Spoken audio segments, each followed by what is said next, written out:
4계실 때 이거 마지막 25분 해가지고 이 시험을 보기로 했는데 진도가 빨리빨리 안 나가네. 하여튼 5장이요. 5장이 그래도 1장부터 5장까지가 서두 부분인데 예전에 여기 이 부분에서 시험이 제일 많이 나오고 그랬어요. 그래서 요거는 좀 시간이 걸리더라도 좀 해나갈 필요가 있고, 또 첩보 수집수단들이 인간 첩보 수집수단 간단한데 신호 첩보 수집수단들을 계측 정보 수집수단들 이게 상당히 복잡하게 얽히고 설켜 있어요. 그래서 위성 같으면은 위성이 영상정보 정찰 위성이 영상 정보를 수집하는 정찰 위성이 가장 낮게 있겠죠. 가장 낮게. 그죠? 지구라면은 지구로부터 영상은 200에서 500km. 여기에서 가까이 있어야지만 영상은 촬영이 가능하잖아요. 그죠? 그죠? 그 다음에 신호는 800에서 35,000.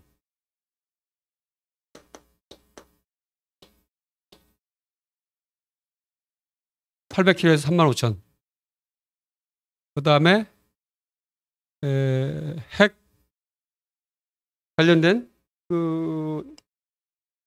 계측 정보 관련된 것들은 주로 35,000에서 115,000. 115,000km 상공에서 이렇게 정찰 위성이 돌아요. 정찰 위성은 정지 궤도 위성이 있고 궤도를 계속 돌면서 항상 궤도를 계속 돌면서 이렇게 일정 궤도를 돌죠. 그러니까 궤도에 있는 그 밑에의 일정 폭의 영상만 촬영되는 거죠. 영상 같은 경우는 아무래도 그 궤도를 벗어나면 힘들잖아요. 그래서 궤도를 알면 미리 이제 그 궤도상에 있는 군사장비 이런 것들 또 핵실험이라든가 미사일 실험 같은 걸 좀 이렇게 위장도 하고 딴 데로 옮길 수 있는 거죠. 궤도만 알면은. 신호는 이렇게 신호, 영상, 그 다음에 계측 정보 종류. 그래서 이게 궤도마다 위성 운영이 좀 차이가 나죠. 이게 사진이 잘 안 보이죠? 여기 다 이게 위성들이에요. 이게. 지구상에. 이건 그냥 하나의 그림으로 표현한 건데 이렇게 지구상에는 위성이 많다는 거예요. 쓰레기처럼 많이 분포되어 있죠. 위성이. 위성이 외부에서 촬영했을 때 이 정도까지도 위성이 지금은 이제 많이 띄워진 거죠. 그래서 뭐 위성 띄우는 게 예전에는 위성이 집채만한 규모로 띄웠지만 요즘은 뭐 성냥강만한 것도 띄우고 성능이 워낙 발전돼 있으니까는 그리고 또 돈도 예전에는 뭐 8천억 거의 1억까지 1조가 들었는데 지금은 뭐 수백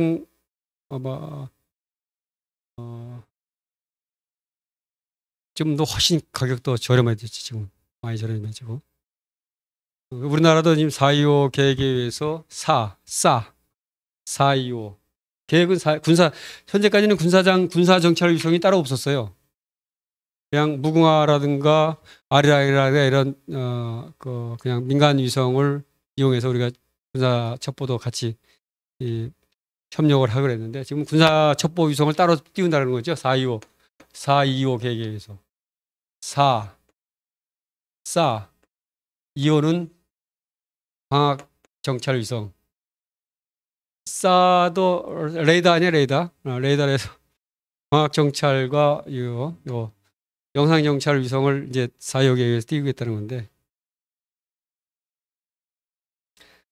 하여튼 위성은 이렇게 운영된다. 그래서 미국 같은 경우는 사실은 최초의 위성을 쏜 게 소련이죠. 1957년도에.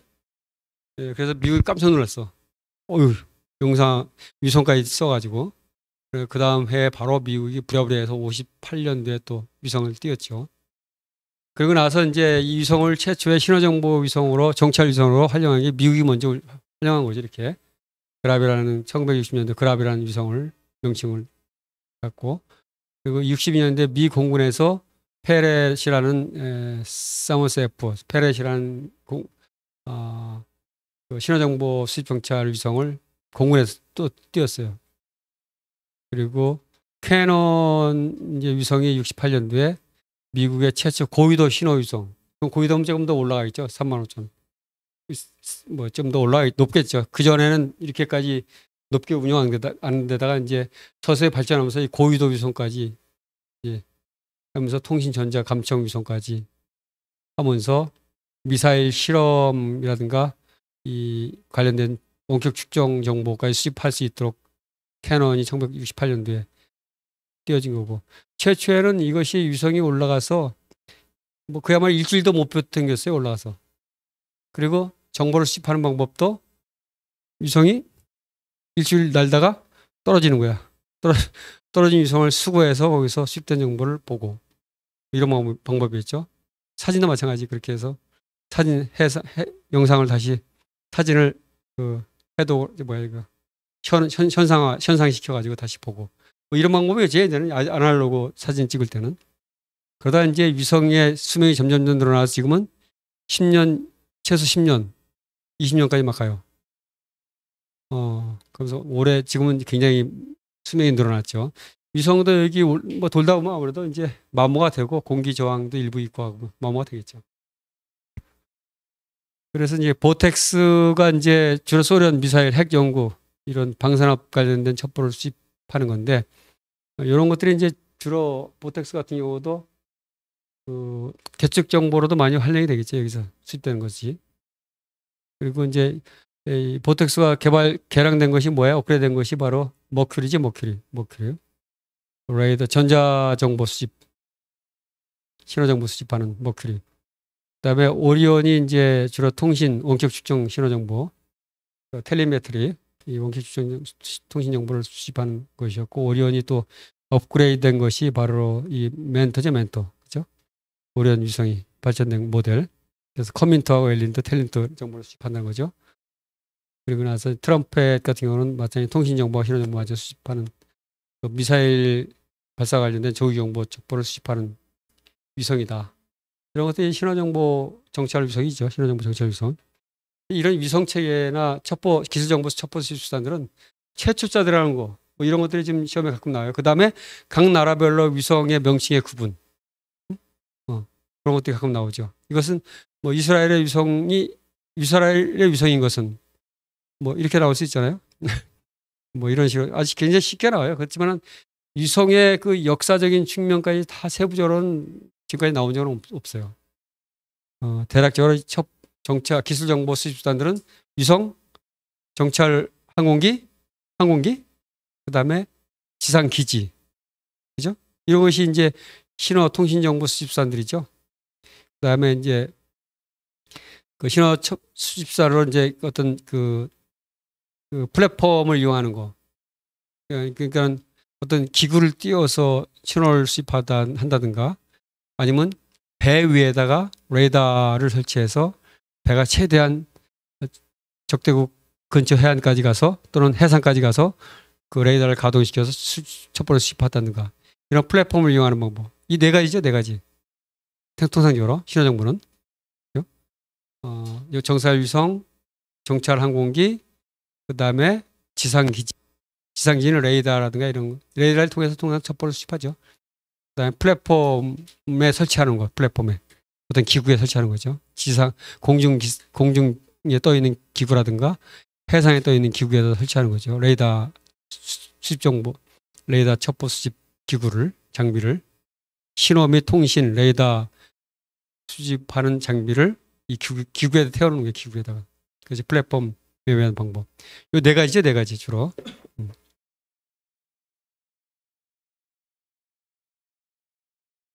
그래서 미국은 그렇고, 그 다음에 이제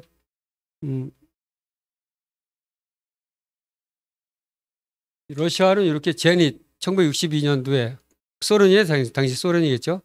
소련이 1957년도에 위성을 먼저 띄웠지만 이걸 정찰 위성으로 사용한 건 더 늦은 거죠, 미국보다. 코스모스라는 명칭으로 해서 최초 정찰 및 정찰 위성으로 신호 영상을 수집할 수 있는 제닛을 띄웠어요.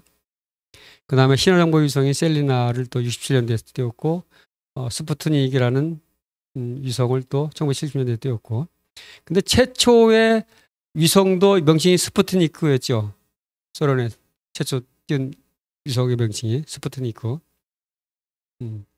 그다음에 에어로세트는 이게 군사정보부 소속인데 하던 그 자유진영의 어떤 선박, 해군, 함선 이동을 추적하고 전자정보를 수집하는 위성이었고, 또 로세터 마찬가지 70년대 핵 발전 레이더 위성 첩보를 수집하는 거죠. 예. 그다음에 전투함이라든가 수상함, 잠수함 이런 것들 추적하는 위성이었다.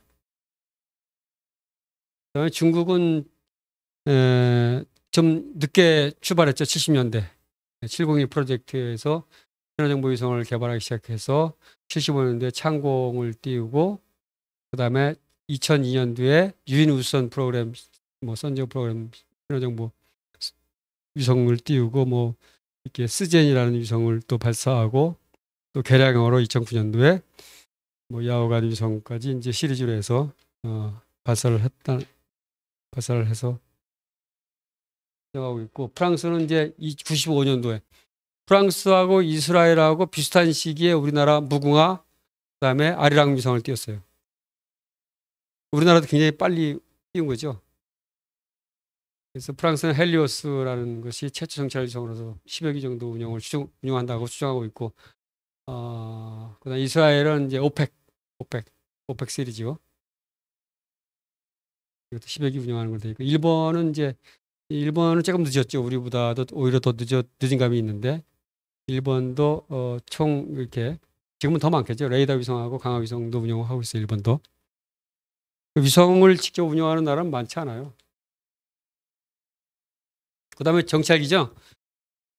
항공기, 정찰기. 미국 같은 경우는 RC, R이 레코너선스예요. 레코너선스. RC가 들어가는 게 정찰 항공기예요. 135S, 코브라볼 이런 것들은 전자 신호 정찰기.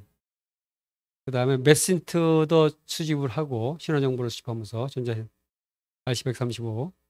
그다음에 이게 V자들하고 RC135VW라는 게 있는데, 이것이 영상 정보 쪽 같아요. 이것이 VW가 중고도 정찰기로 또, 그러니까 이게 정찰기는 똑같은데 RC135 이게 RC135거든요. 여기다가 신호 첩보를 수집하는 장비를 신으면 신호 첩보 수집기가 되는 거고, 영상 정보를 수집하는 장비를 장착하면 영상 정보를 수집하는 장비가 되는 거예요. 똑같은 비행기지만은. 유투기가 이거죠. 유투기. 그다음에 이것이 RC135, 135S, V, 그다음에 이게 유투기.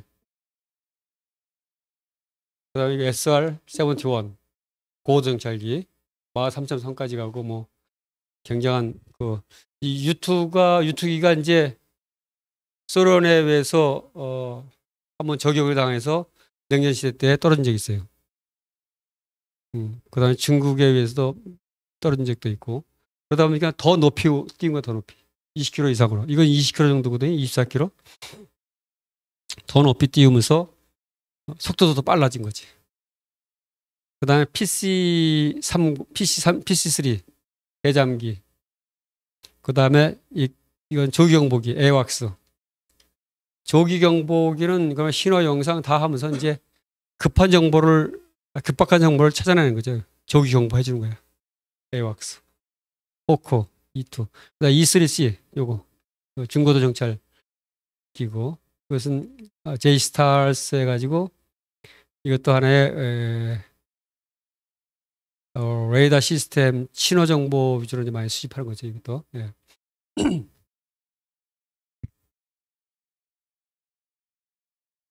정찰기도 마찬가지 그런 식으로 나와요. 이거 미국 정찰기냐, 뭐 중국 정찰기냐, 이 중에서 이런 것들을. 러시아는 이렇게 TU, TU 이런 게 들어가는 게 많아요. IL, 마이야, 러시아. 중국은 이렇게 가오시노, 중국도 2 들어가는 게 있네요. Y. 한국은 펠콘기에다 이제 신호정보 수집 자산을 실어가지고 신호정보를 수집하는 거고요. 북한의 핵미사일 기지를 추적하는. 그다음에 이제 이 백두 정찰기가 있는데 백두 정찰기가 이제 펠콘으로 이렇게 바뀌었어요. 전 비행기가 RC-800B에서 최초에는 이 RC-800B에서 신호 정보를 수집하는 백두 정찰기를 운영하다가 정찰기를 업그레이드한 거예요. 정찰 펠콘이.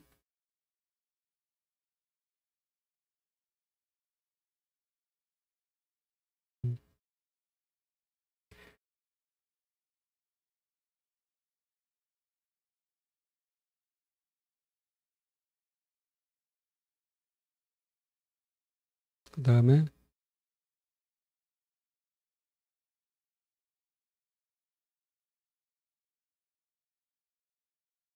그 이런 것들이 있고 그 다음에 이제 신호정보 수집산으로서 함 정도 이렇게 운영돼요. 함 정도. 리버티호하고 페블로호가 있는데 리버티호는 3차 중동전쟁 당시에 이스라엘 근처에서 활동하다가 이스라엘군에서 격침당하기도 했고 페블로 같은 경우는 납치당했죠. 북한에 의해서 68년도에. 예. 그리고 그런 게 다 첩보수집 활동하다가 이렇게 이루어진 거예요. 또 잠수함도 이렇게 운영해요. 홀리스톤 영화도 있죠. 막 잠수함 안에서 막 첩보 수집하는 거 그런 영화도 있는데 수중에서도 첩보를 수집하는 거예요. 수중에서. 그다음에 지상 기지에서도 이렇게 대사관의 통상 감청 기지를 다 설치해요. 각 나라에서. 우리나라에 들어와 있는 뭐 러시아 대사관이 있다. 러시아 대사관에 전자 신호 정보를 수집하는 이런 레이더 같은 것도 막 돌리고 하는 뭐 이렇게 모르게 감청 장치도 설치하고 그래요.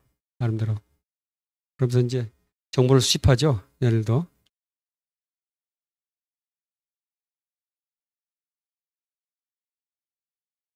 그래서 미국 같은 경우는 뭐 우방국을 만들러 나가는 이유가 예전에는 그랬어요. 이유 목적 중에 하나가 감청기지나 레이더 기지를 설치하기 위한 목적이 굉장히 많았어요.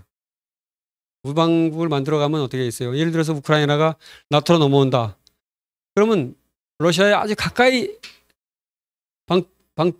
도청기지라는 신호 정보를 수집할 수 있는 기지를 만들 수 있는 거예요. 연합국에서는. 그죠? 나토라든가 미국도 협조받아야만 할 수 있는 거지. 그런 것들이 이제 러시아 쪽에서는 이제 불만인 거지. 얘네들이 나토 국가로 가입하려고 하는 거 자체가 자기네 편이 안 되는 거잖아요. 그러다 보니까 공격한 거 아니에요. 지상기지 이렇게 운영한다.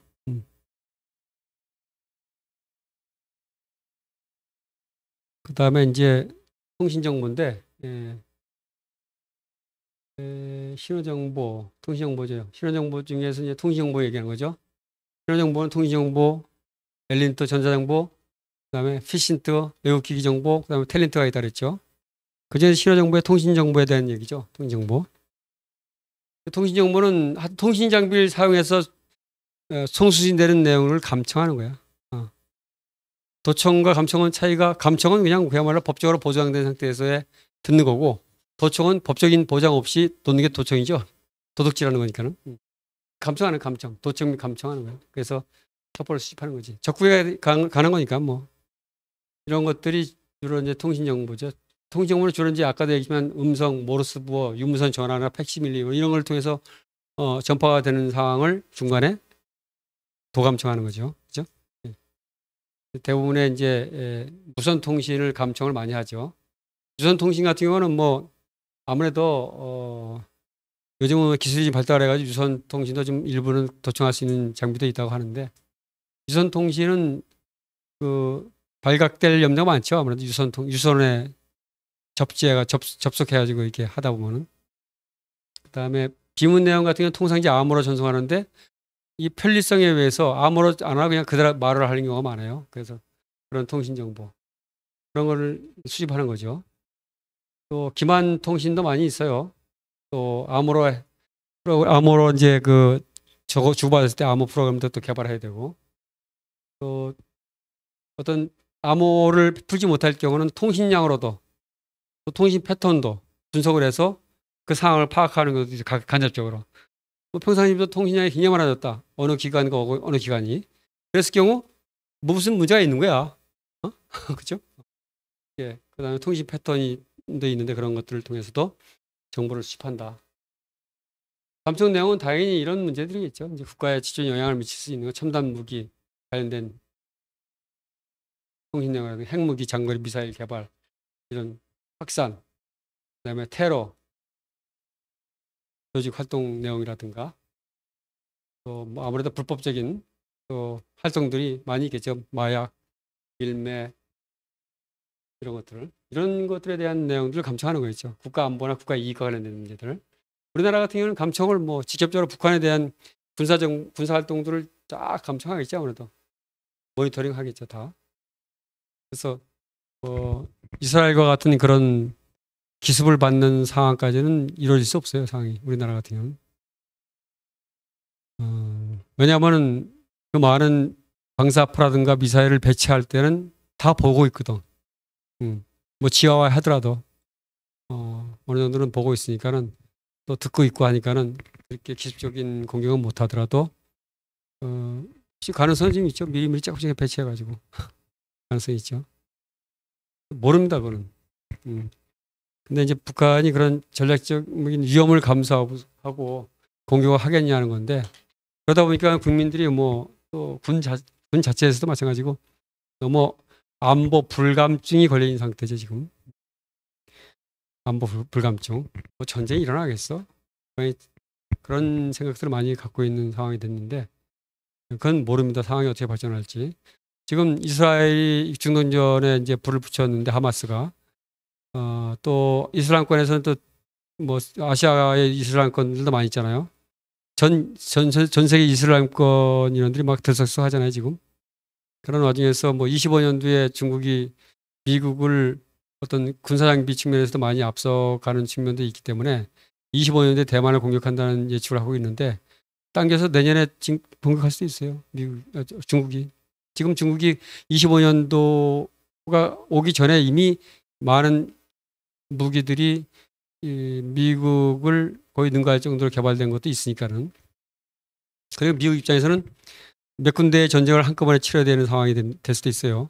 그러니까 미국은 굉장히 부담스럽기 때문에 중국이 이 기회에 또 대만을 칠 수도 있고 그러다 보면 4차 세계대전이 일어날 수도 있는 거죠. 3차 세계대전이 일어날 수도 있는 거죠. 상황이 어떻게 될지 몰라요, 지금. 누구도 예측이 불가한 거예요. 특히 이제 이게 독재국가들이 위험해요, 독재국가들이. 민주주의 국가는 전쟁을 일으킬 수 없잖아요, 시스템 자체가. 근데 이제 독재국가는 그 독재자 한 사람에 의해서 많이 좌지우지 되니까는. 첩보의 특성을 이렇게 침묵할 경우는 당연히 감청을 못 하겠죠.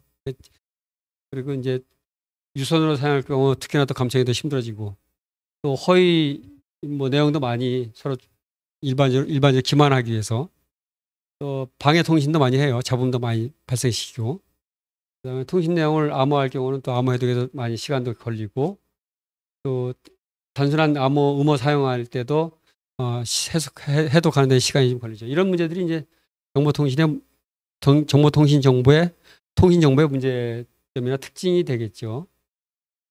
그다음에 이 통신 정보는 이제 이렇게 통신량과 방향을 탐지해서 상황을 파악하게 돼. 통신량이 갑자기 많아진다.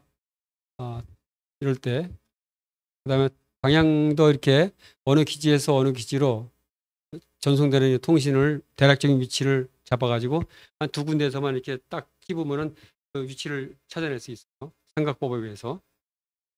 그래서 방향 탐지를 통해서 그 기지 위치라든가 장비의 위치, 활동하는 항공이나 함정기의 위치를 또 찾아낼 수도 있는 거고 여러 가지 방법이 있어요. 하여튼.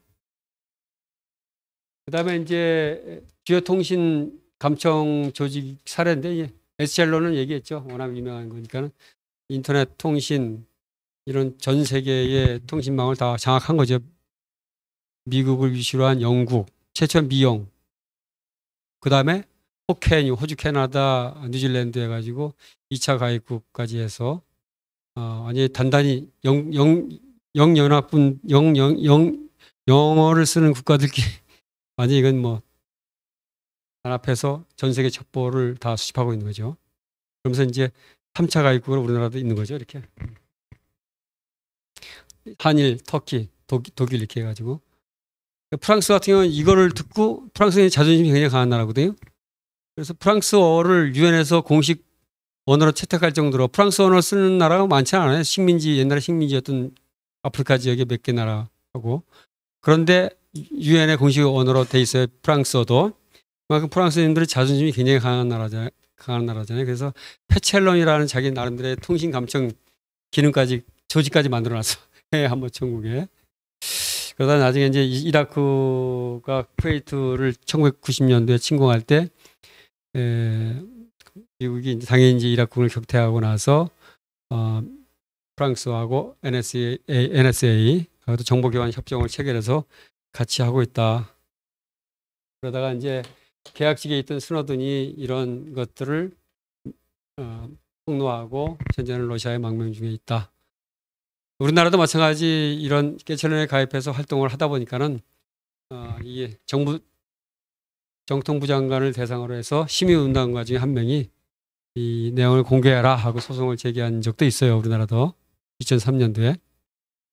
하여튼 이 HL은 프리즘이라는 이 프로그램을 통해서 비밀정보 수집 프로그램을 통해서 전 세계의 하여튼 모든 그 100여 개의 인터넷 통신 업체를 통해서 전 세계 인터넷망, 통신망을 전부 다 감청하고 있다는 거죠. 무서운 세상이 됐죠. 그 다음에 음모하고 암호의 근데 음모나 암호나 더 비슷한데 음모가 좀 더 평이에요. 음모가 암호보다 더 해독하기가 편한 거지. 예, 통신 평문 단어 중에 이제 통신 일반 구조를 일부를 갖다가 비밀에 속하는 일부를 용어를 변경해서 그 비밀 내용을 전달해 주는 것이죠. 암호는 이게 서로 간의 숫자, 부호, 신호를 통해서 이게 암호를 만든 거예요.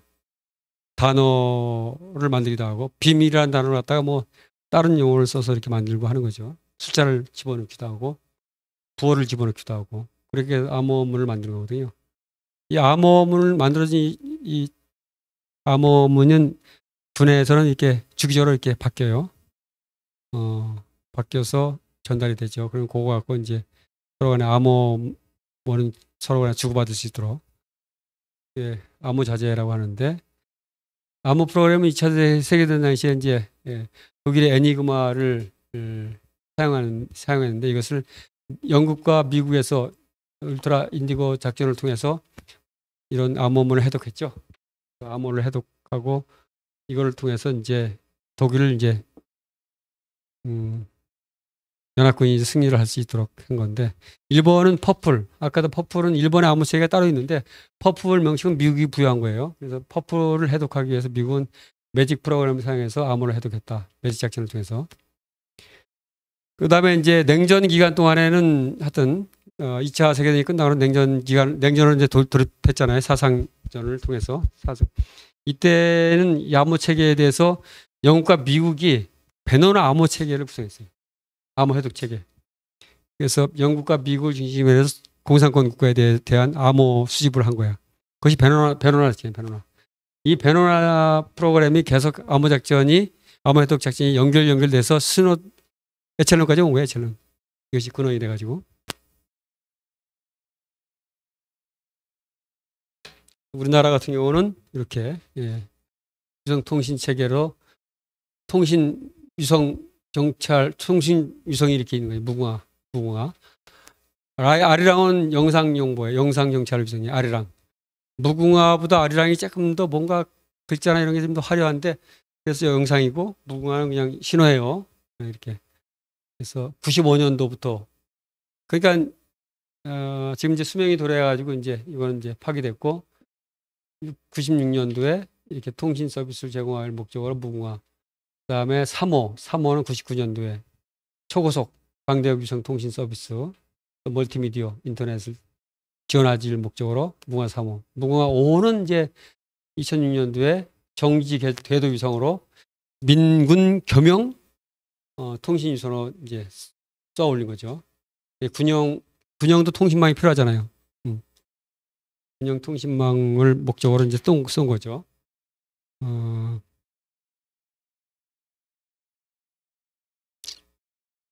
그리고 무궁화 6호가 2010년도에 써가지고 있죠.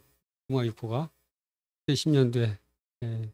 그다음에 무궁화 5A호는 이제 5호를 대체하기 위해서 이스라엘까지 교신이 가능할 정도의 위성을 쏘은 거예요. 7호는 17년도. 그다음에 6A5는 아직 못 쐈죠. 러시아 우리가 발사 장비가 발사 장비가 따로 없어가지고 러시아의 그 발사 장비를 쓰기로 돼 있는데 러시아가 전쟁하는 바람에 지금 아직 못 쓰고 있는 거죠, 이게. 그렇게 위성들이 운영되고 있어요. 그래서 이런 걸 우리가 군에서 같이 이용했던 거예요. 그 다음에 이제 엘린트인데, 엘린트는 다음 주에 합시다. 이번 주는, 우리가 약속한 대로 시험을 한 25문제를 보고 합시다.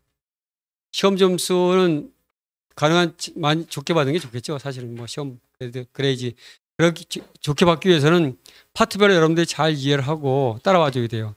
그리고 각 파트에 있는 각 장에 있는 문제도 여러분 다 풀어봐야 돼요. 스스로. 거기 답도 다 있고 하니까는 여러분들이 앞뒤 맞춰보면 그래서 문제도 풀어오면서 각 장마다 여러분들이 공부를 열심히 해줘야 돼요. 그래야지만 어느 정도 이게 공부할 때는 딱딱 해버려야 돼. 그때마다. 예.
1번에 1번, 2번에 3번, 3번에 3번, 4번에 4번, 5번에 1번, 6번에 2번, 7번에 3번, 7번에 3번, 8번에 4번, 9번에 3번, 10번에 2번, 11번에 4번, 12번에 3번, 13번에 2번, 14번에 4번, 15번에 2번, 16번에 1번, 17번에 4번, 18번에 1번, 19번에 3번, 20번에 4번, 21번에 4번, 22번에 3번, 23번에 2번, 24번에 4번, 25번에 3번.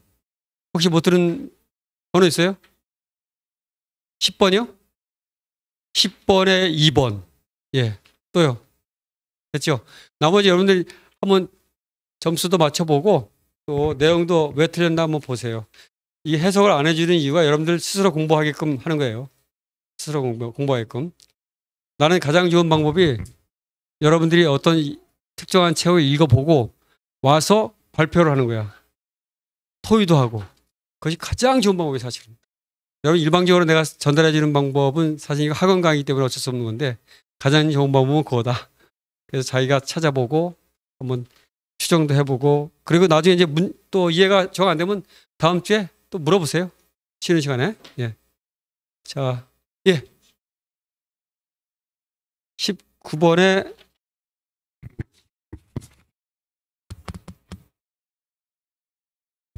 19번에 바르지 않은 거죠.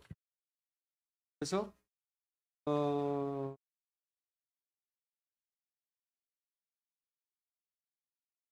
이것이 바르지 않은 거잖아요. 바르지 않은 거기 때문에 3번이 바르지 않은 거 맞는데요.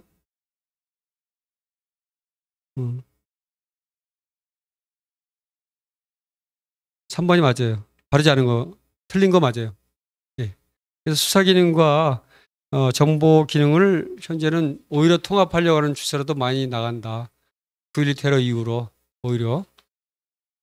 예.